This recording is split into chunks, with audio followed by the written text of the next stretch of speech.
Namai Loria Loreni Daddy Serago Doburodum Naka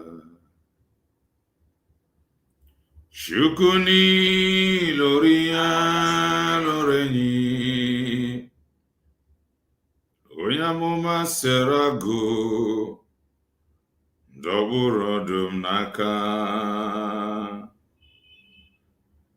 Shukuni Loria Loreni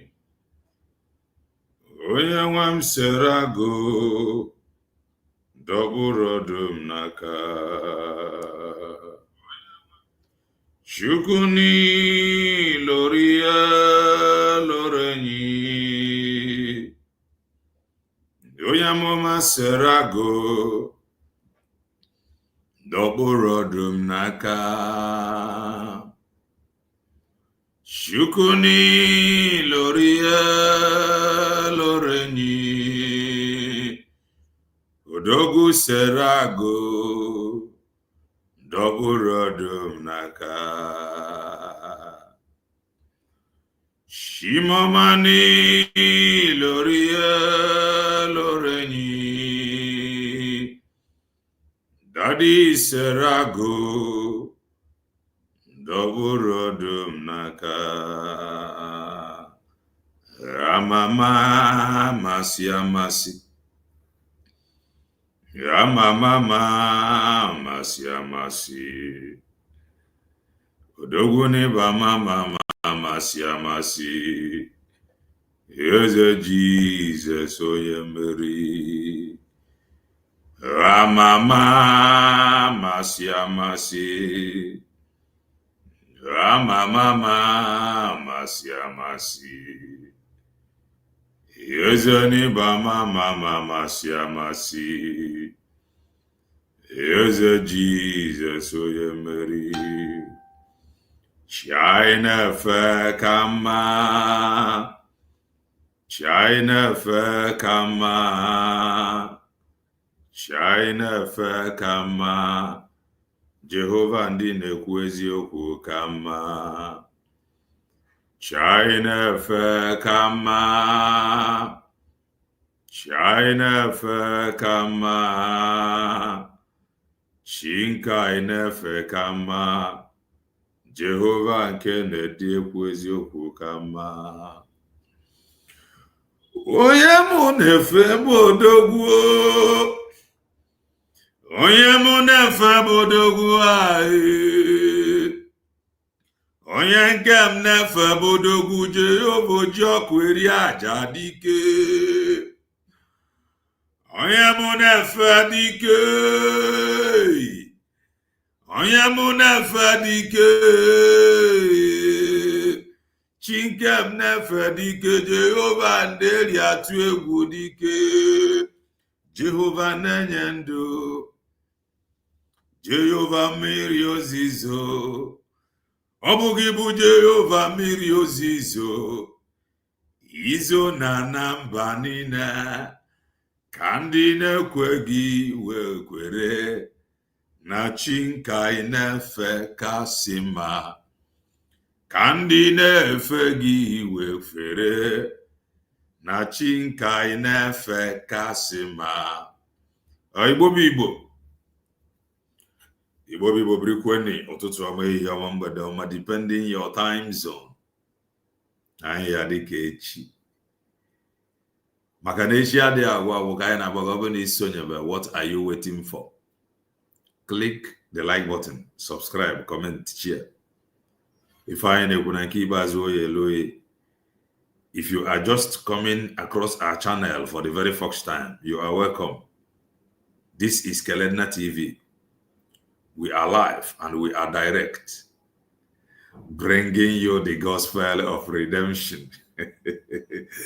Lion dog Steph. If I ain't make book common sense, there is number. Ni marifa imefa kara in gas school. Kara ni feri ni mara wale fi ne chief o maka kaji we no do. I just want to make common sense as always. You are welcome. Happy Sunday from your locations.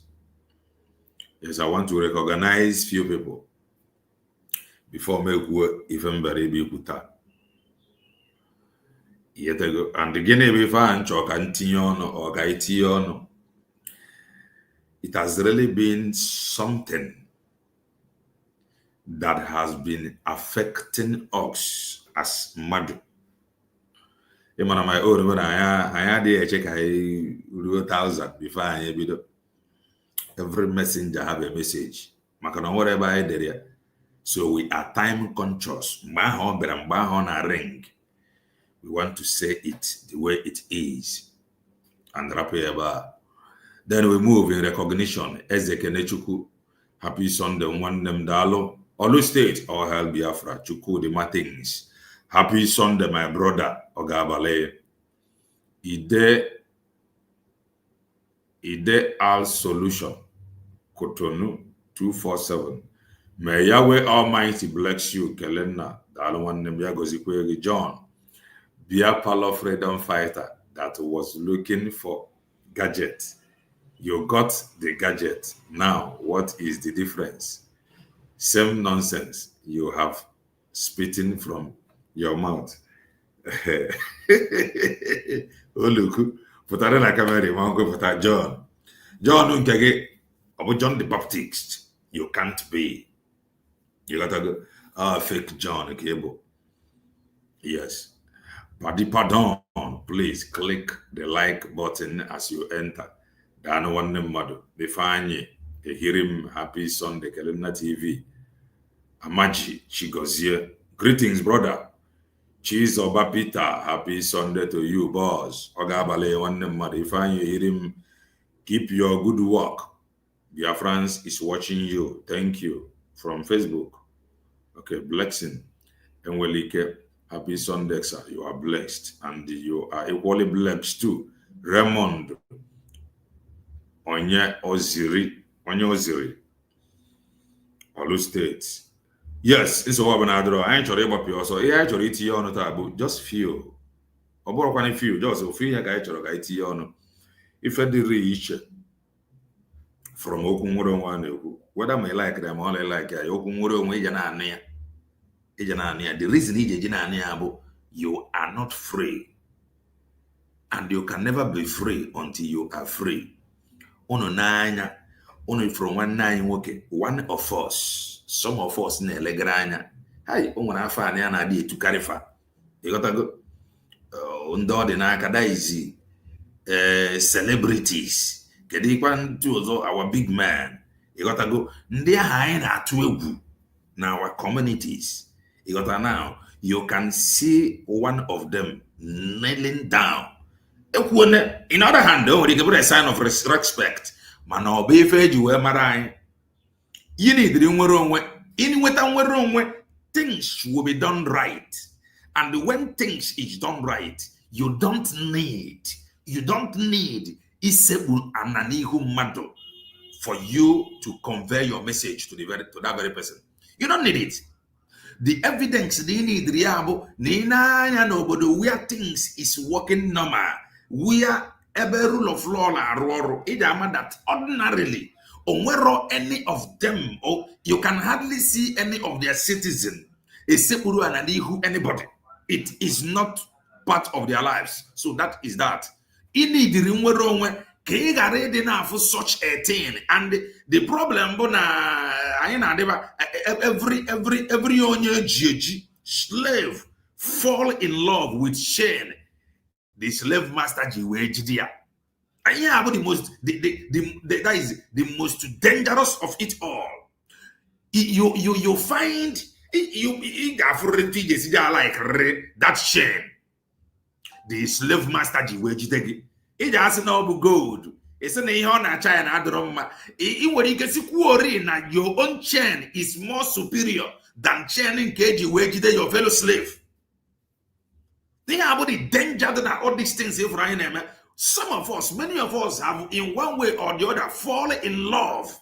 I have already, just like as I am struggling, to isegin na no wori ko a sign of respect. Me knowing fully well no bro my man I ya chokwa do esi ya ka mmadu gara isi na isi. But we know the truth. Irue n'obodo where things work into a kwesịrị you need to isekpu ani n'iru mmadu. You need to rough anything. You need to beg somebody before onye afọ apụta tụere gị vote. No! Onye ahụ ji afụ your track record. Onye ahụ ji adị convinced within yawa because of some things he megoro or the onwete that conviction or pụta tụere gị vote. Mana nke anyị because you know they have nothing to offer. I nwere ike ịgakwa ịda naanị. I nwere ike ịga iri nri ebe ije ekwesị iri nri. Ife niile abụ ka ọ dịkwarị ka you are trying to convince people that we are looking up to. Na-esekpuzi anyị. Mana ihe a abụrụ ife mbara ibe ikwu today. Mana some of us for ya ụfọdụ sịrị afọ ya big man, sign of respect. A na-eti ịgasị okwu ntu ọbụla anyị afọrọ ntu esi wee ti ya okwu. That is what makes us human. Man, the worst part of it with those that fall in love with the energy where my ifa.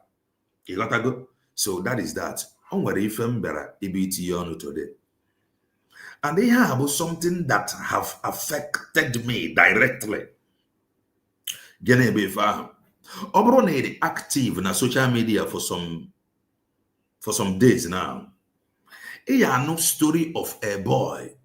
Onye Igbo by Mbara boy, Basia boy 7 years.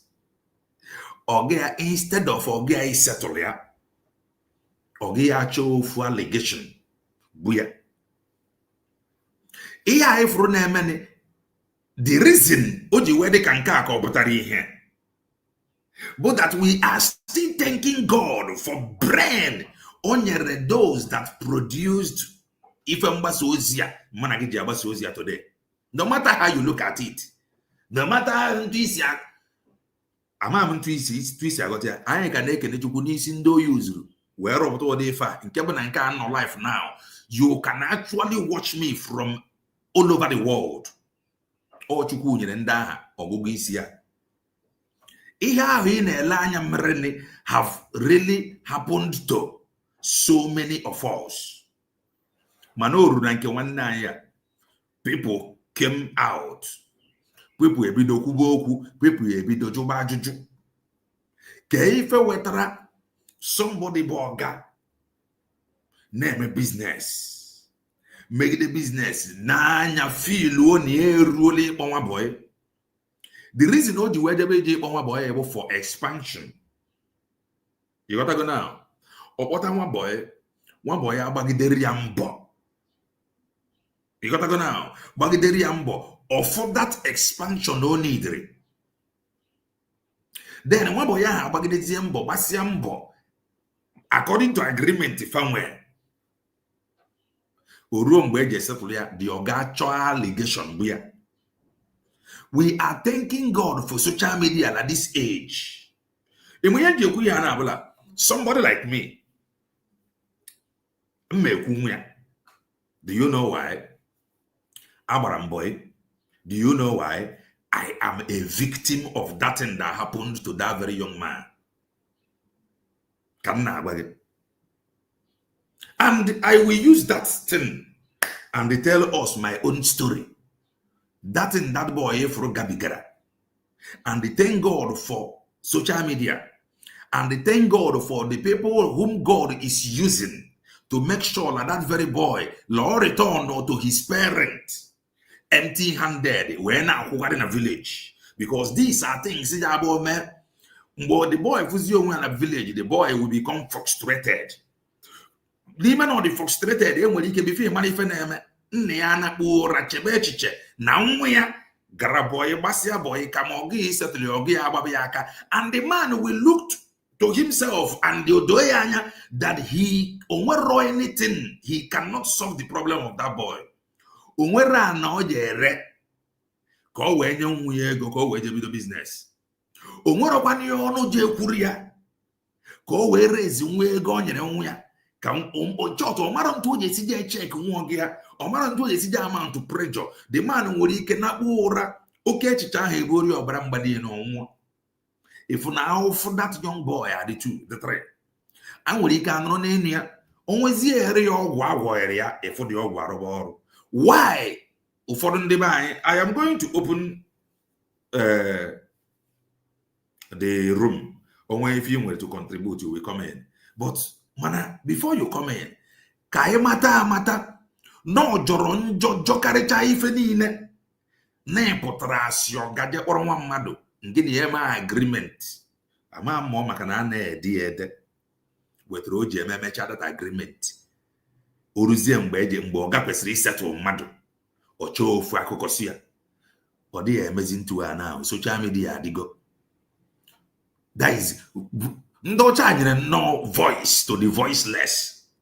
Ha maro in short ịmakwa uru this very social media bara ndị Igbo now.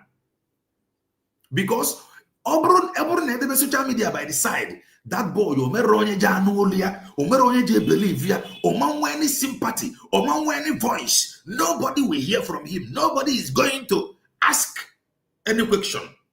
The reason why people ji ekwu okwu na bụ na social media adigo. Hear my own story. My dad nwụrụ n'oge. You got to go now. My dad anwa. I from my father's house when I was very tender.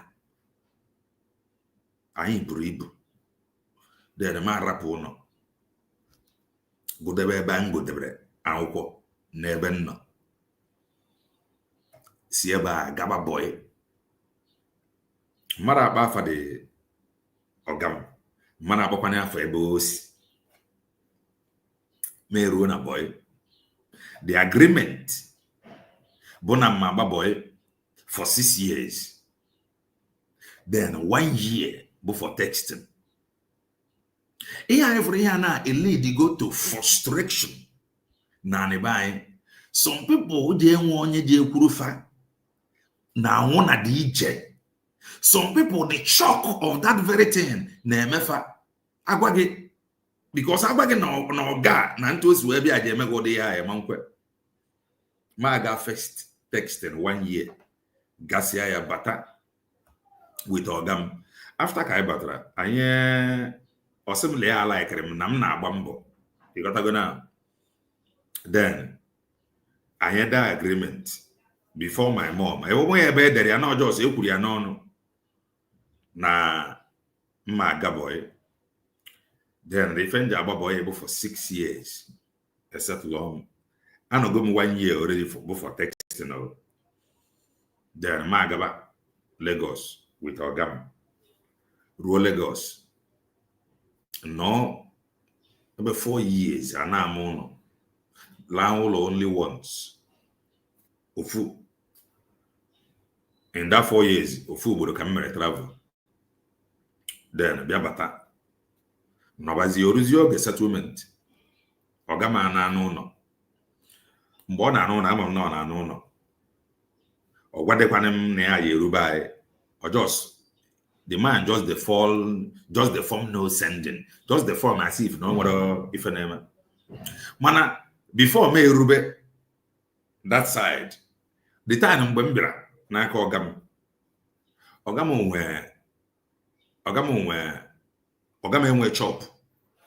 Mana we building yaman onda mana that building na akokori so amarom monobu ni onweburu chop na the building before akutwe the building nozie na aruzi ụlọ.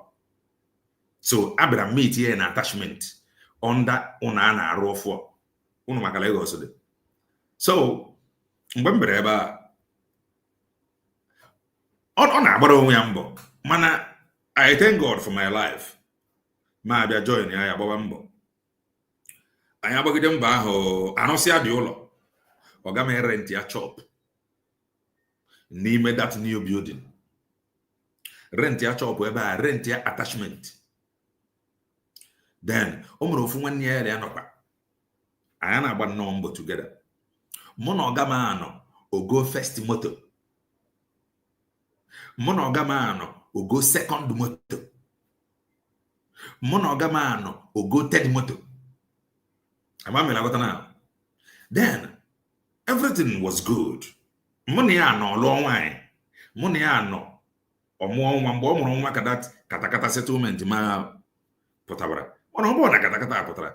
Ndị mines no ka akpara aba no isi ka eji ekwu ya. Ihe nna agbaghị ihe abụ ihe some people gabigagoro. Stand there strong today. Some people gabigaria and they fall by the roadside and they never recovered. Then Ogamo was a very handsome man. People are the handsome. Ogamo was very handsome. And I have nothing against him. Money I can wake up to date. You gotta go. So money I been I got I know my long wine. That no good deal.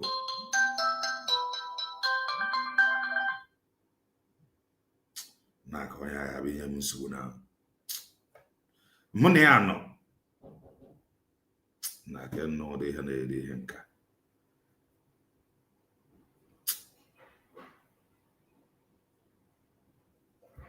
Just give me.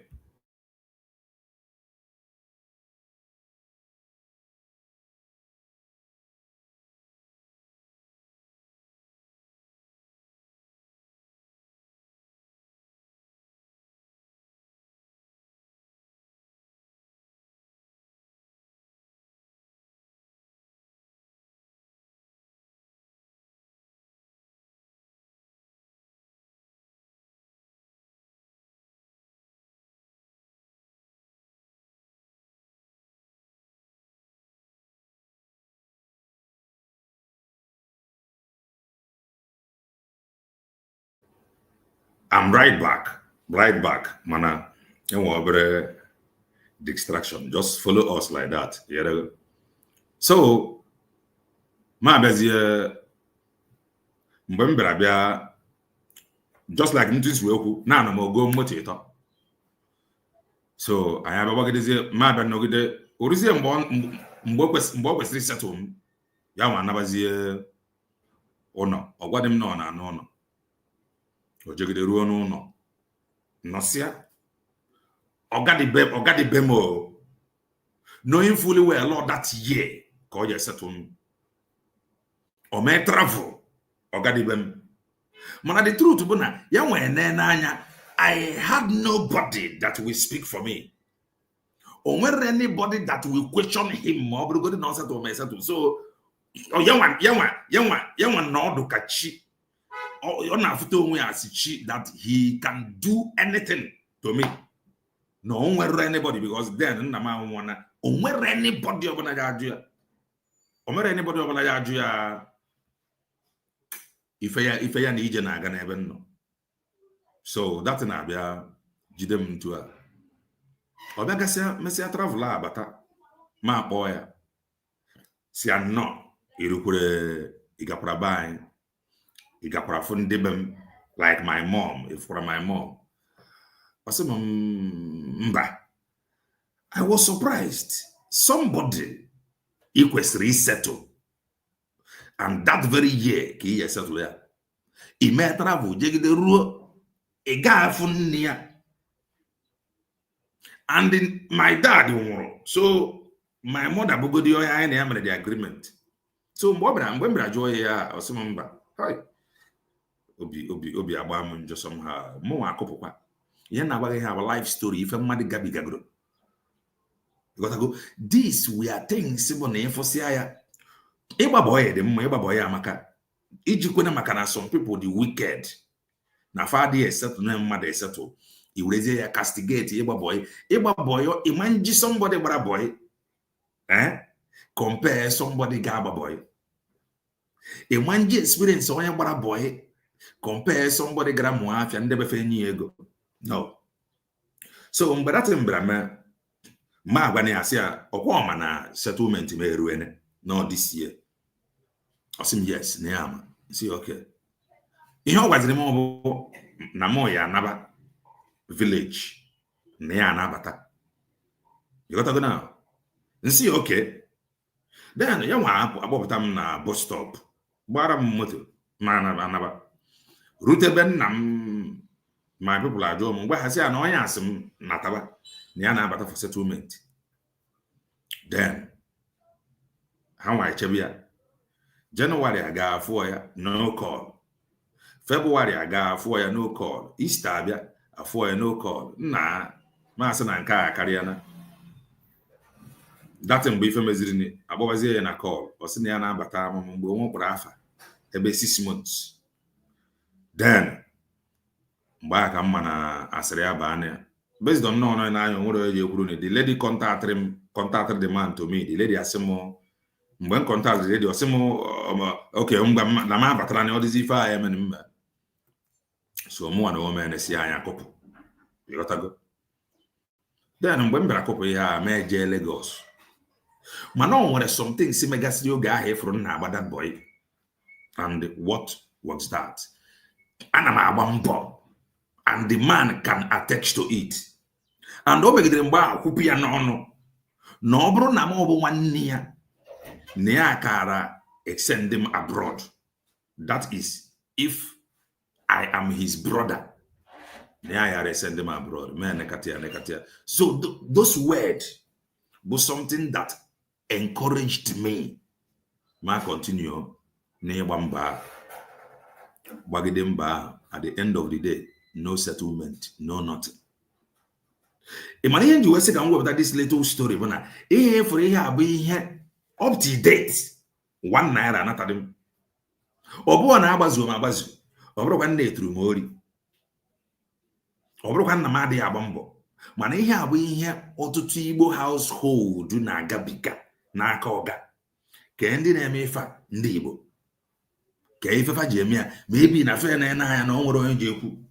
Mana nke ọga m kwekwara m nghọta ahụ then, because after ka mmadụ ya nọkwa go moto nke izi go moto nke bụ at least o nwere nnọọ 500 ihe na agbaghị ya abụ mgbe tetarịrị ịnekwa ma anyị afọ na mụ bụ ochie. O nwere 500 inye m si m were gaa zụba onwe m. O nwegode 1 million inye m si m were gaa zụba onwe m. Odo na ama m na things adị ọrịa ntụ ọ dịrị ya oge a.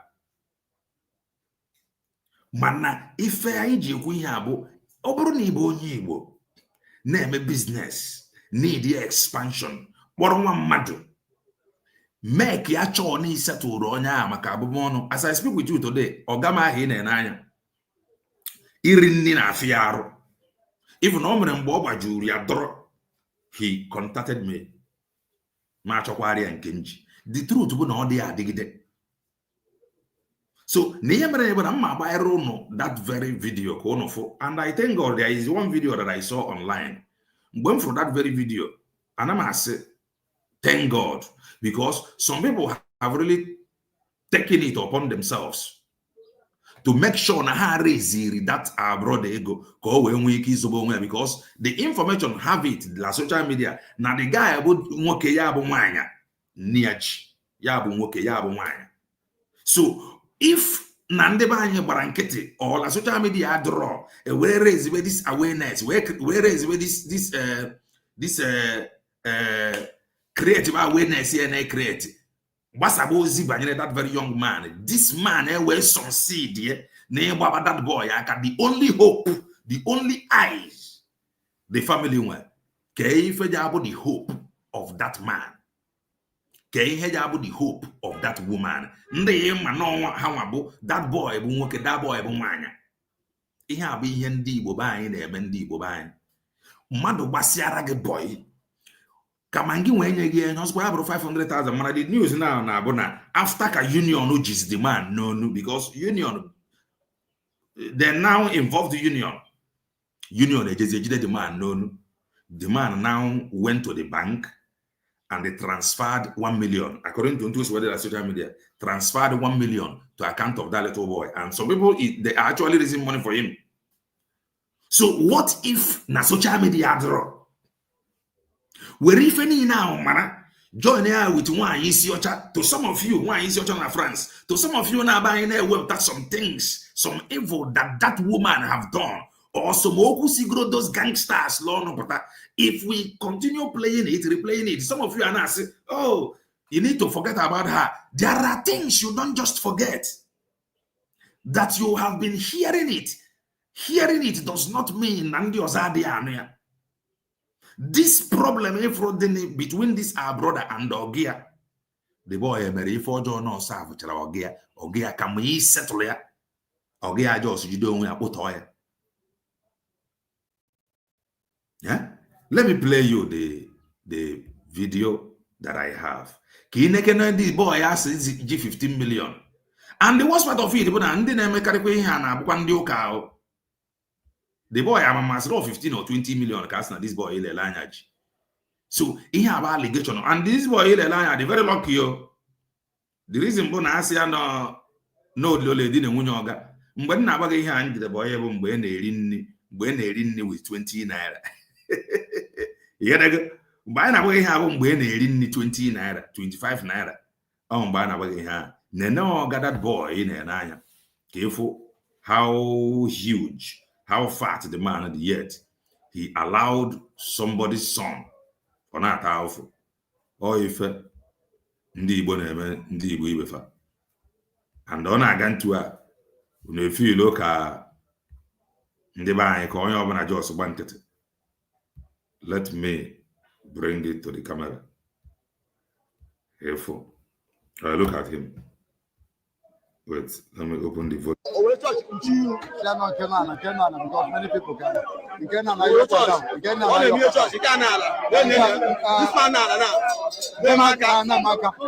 what I can do 18 million naira. They need for 7 years. For 7 years, you said it.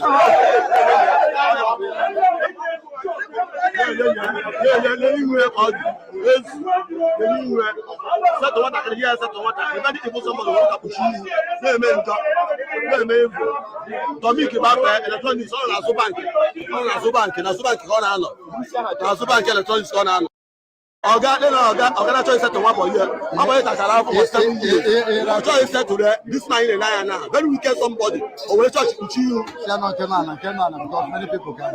You can now. You can now. This man now. What I can do 18 million naira. They need for 7 years. For 7 years, you said it.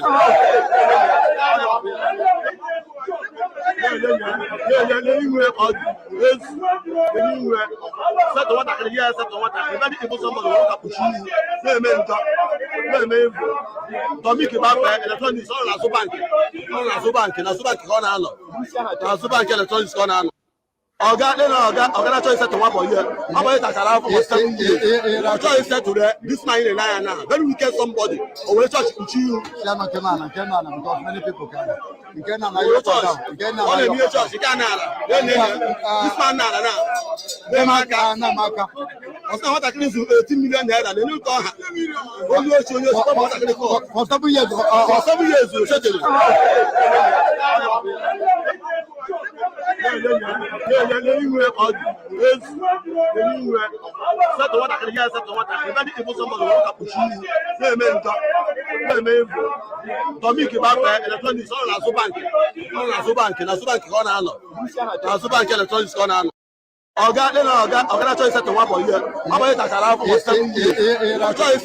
This man is a liar now. Very wicked somebody. Or church you because many people can.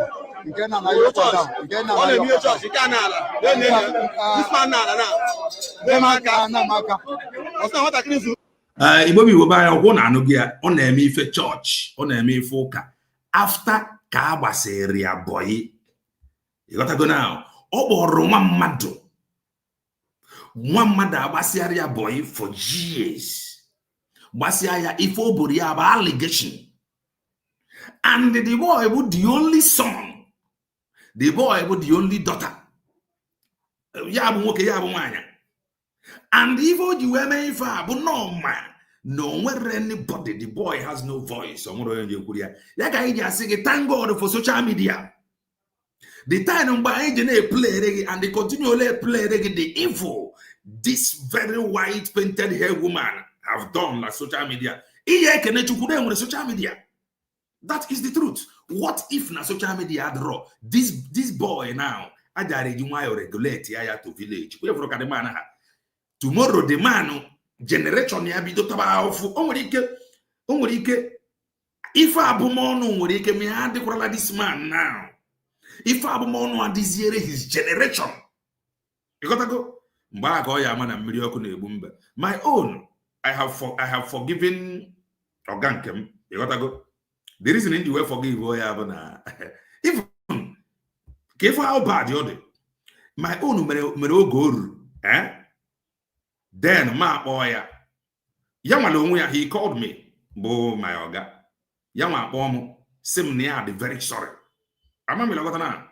In my own case, Ogamono called me sim near the very sorry. Ma boy I say Nifa aboro ife monage. There was an agreement. I told him. See, and if I aboro ife monage, no if I be ife monage, na mara. I love you so much. Somebody here make for joy. He did not treat you any bad.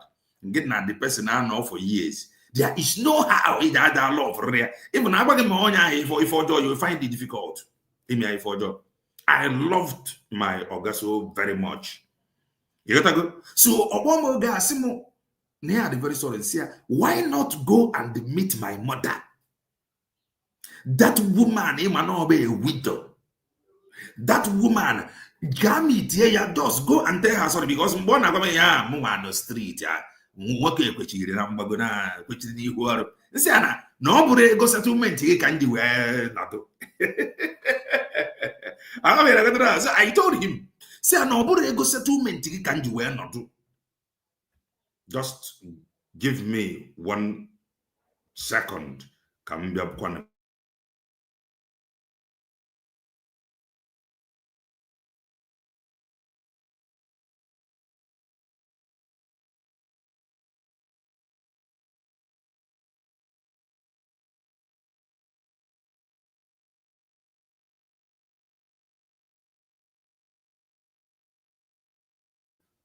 So he contacted me, but I said, go settlement he can do and by then my first travel, man, don't go far East Asia. He contacted me. I said, go and meet my mother. Or this in the worst part of it, I can not go and meet my mother. This man did not see my mother until my mother won. So in the land of the dead today, my mother kabudat now nini. Ihe about trauma, ihe about shock, ihe about ife yawa witness renowa. So now on the word, if I be for witness, if I back it okay, in the land of the living now. If I about story, if I about matter, na ancestors, pass the judgment. So if you got the reason why you ever gonna, if all God should him, no succeed. No succeed. There is every possibility, like punishment or they serve or they receive by that act, or if all should this boy, no succeed. Oh, when he get the punishment, now, or whatever his children, and when that thing start happening, but we have prayed, but we have done this, but we have done that. Some evil today. Now somebody boy 7 good years. 7 good years. What's up, boy? If you know no now we are no mandre. If you know no that does not like that. And to some people who may go far, the parent that entered that agreement, agreement are they assign we assign now. So Emeria based on trust. So some of these things from them now, some people are their family, the mother, the father that entered the agreement on behalf of the son, found one. And the man with that shock, now father before found one. The only hope of the family, but if this organ name if a church to reach his own, where put the only hope of the family final. What if not succeed? What if there is social media by the side? Okay, if about the fate of this family. Let me play you this one again. Okay, these are things in the Bible. And if I now, so now contribute to Nife Wetra, Ndeba Jana Gazi boy. I'm a man boy, a mamba boy. Ibasia boy, you the mistake. Maybe the business. I am telling you for free. Ibasia boy, the mistake. Boy, I am telling you the gospel truth. Listen to this one. Yeah, about the same story. Lele, somebody has no 13 million. Look at that boy. And the information had it that Noga he could this boy in a very big problem. La Nigeria for how things are. No 400 naira gonna this boy and a boy able back and a plate of 15 naira, 25 naira. And the parent that entered such agreement in many families, those parents, they are no more. And these are costs placed upon such orgas, some orgas. If maybe I will still come again. I make it a camera. If people come online to voice out what they have passed through,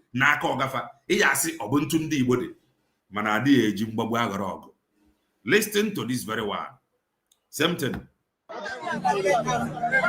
Look at somebody get 13 million. This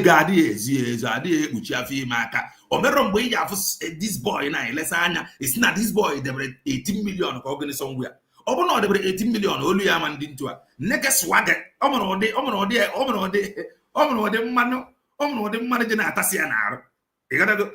The guy, even family yourself.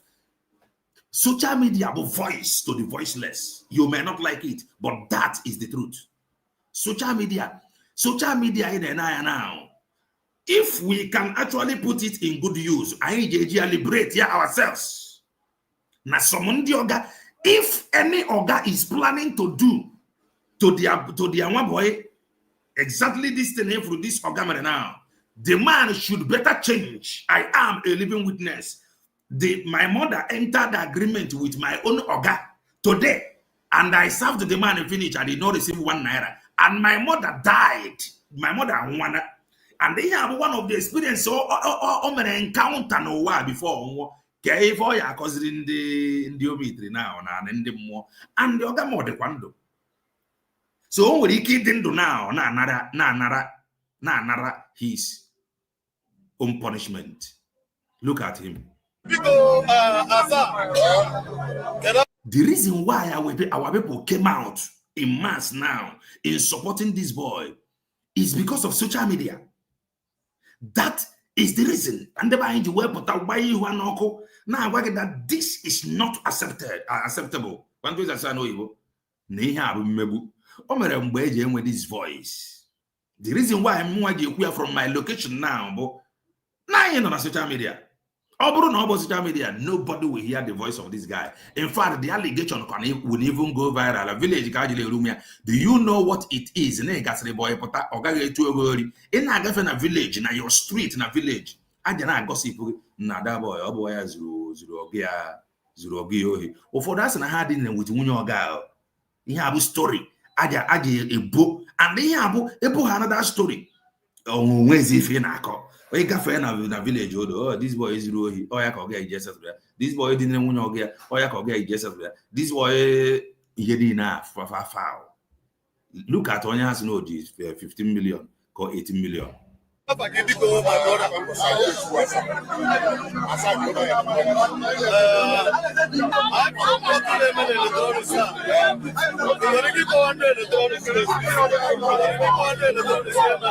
Thank you so much, my brother. You let me read your comment. Tomorrow he will go to church and they donate 1 million. People are wicked. Wicked abon the obedient.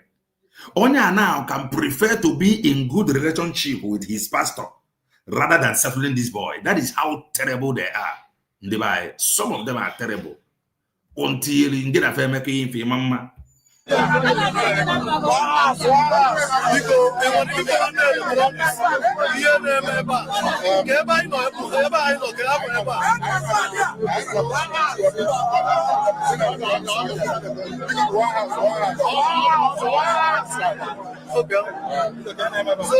Look at who 18 million.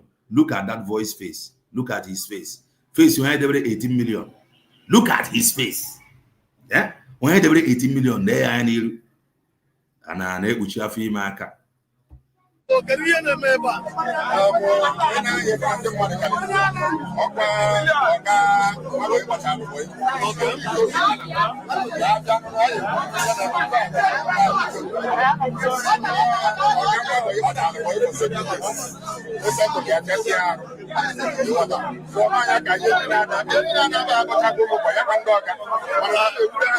sị na ihe niile a n'ebe a abụchakwa ụmụ boy n'ọkwa ndị ọga. The reason bụ na kamera apụtago maka ikpe njọ ụbọchị nke ga-ekpere gị, ikpe mma ụbọchị nke ga-ekpere gị.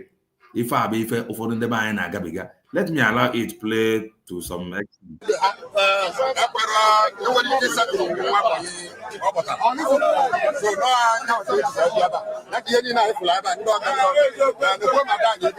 With camera and social media, liberation is happening. Now, with camera and the social media, with smartphone, liberation is happening. Liberation is happening. We have people who gather in solidarity with that boy. Tomorrow, Omoga,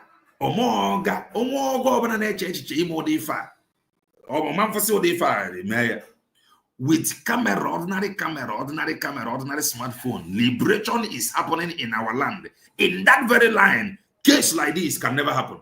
I am telling you the gospel truth. Because onye cheta akanya droga, oye juma ti onwe na chen, kan na bagi. And ihe a na-aje emekwu, and some ndị ọga bụ ndị na-contribute ife na-eweta nwa boy ji ezufori.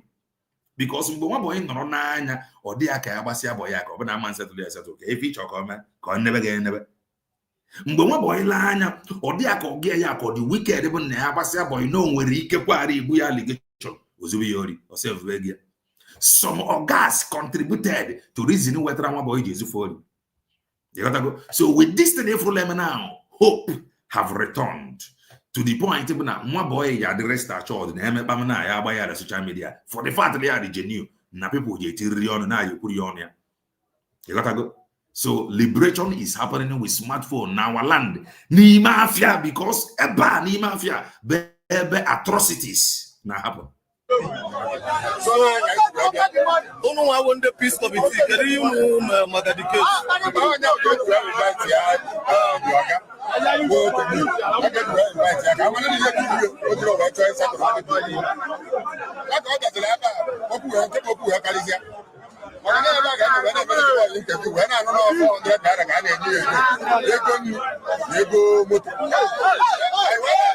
$400 400 naira ka na-enye every day. Ego nni and ego moto na Nigeria. Line to ayi obodo bongo dị now.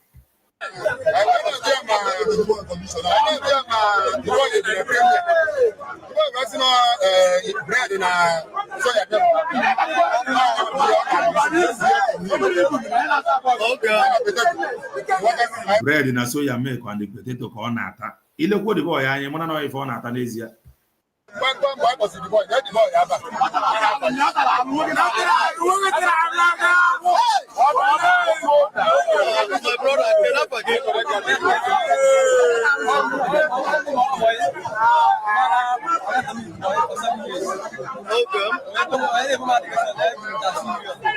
many years this up? 7 years. After 7 years, so soon again, 14 million. 30 million. Well, this is will be.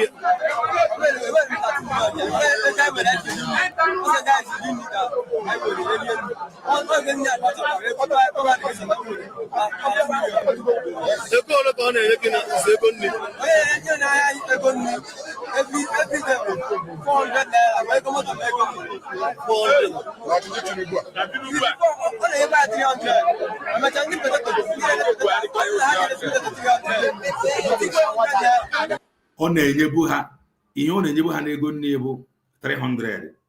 The boy ala atra potato emecha potato arịa ndị potato asị na ya ma ha ma nrizi o were mere ya increase 100 naira bụrụ 400.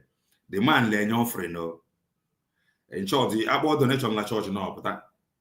He let this boy anya na emana that he survived by potato and onions like there's two. The only thing whether the man ji wet up or ego bụ na potato Ariana, top is 100 naira. Look at the face of this boy. were not for 7 years. Until now, man said to look at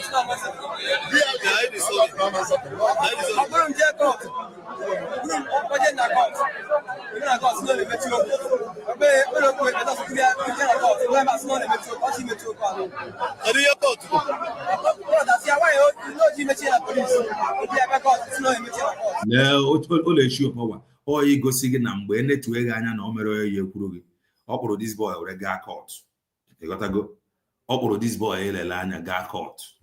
Or if I enough.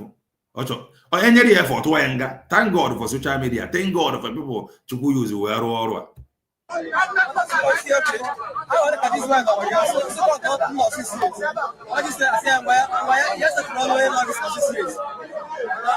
I got this back down.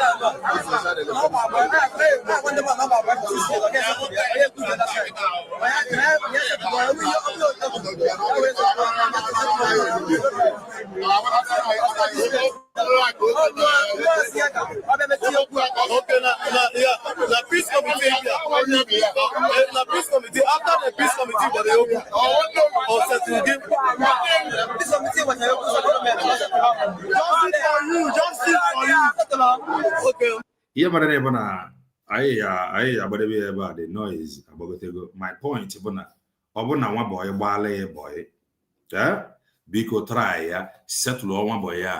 Some people create go this very problem. Na and one image and they have with that nemo before name their brain. Now one for their hope because before ne on a zip where Kogaba boy. Ha na ya nna ya jene boy mgbe ọgbachagị boy ka ọ ga settle ya at least ka the boy na support kene ha ọ bụ na social media adịrọ this boy ajara agbaba ya ka ndị agbaba ya ka onwe ihe jeme and we thank God for this very move and what God is doing with social media and the smartphones.